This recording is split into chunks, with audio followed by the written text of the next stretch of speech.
Roswitha Döring est une artiste suisse fondamentalement attachée à la peinture.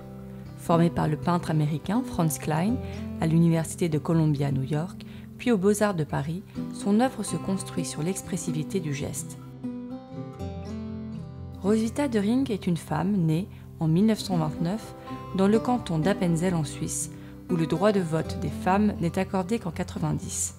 La peintre doit donc redoubler d'efforts pour s'imposer en tant qu'artiste femme. Elle a très tôt la volonté de sortir du cadre. C'est pourquoi elle choisit des projets monumentaux, particulièrement ambitieux, exposés dans les rues. À partir des années 90, Roswitha Döring concentre son attention sur le geste. Sa palette se restreint.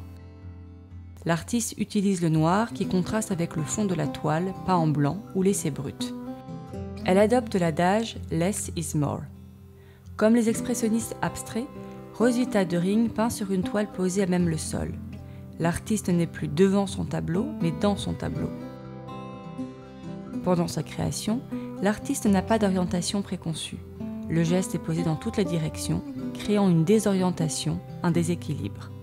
Le choix du grand format qu'elle apprécie tant lui permet une grande expression physique. La création picturale devient une danse entre spontanéité et contrôle.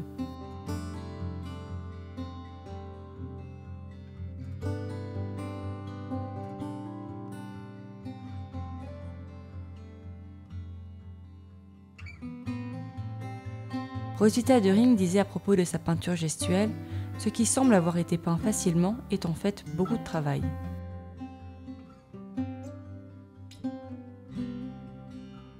Roswitha Döring est bien une artiste de son temps. Nourrie des courants de la seconde moitié du XXe siècle, l'artiste peintre cristallise les préoccupations de son époque. En parallèle de la photo, de la vidéo et autres supports visuels, Roswitha Döring fait partie de ces artistes qui répondent à la question « Comment continuer à peindre à l'aube du XXIe siècle ?»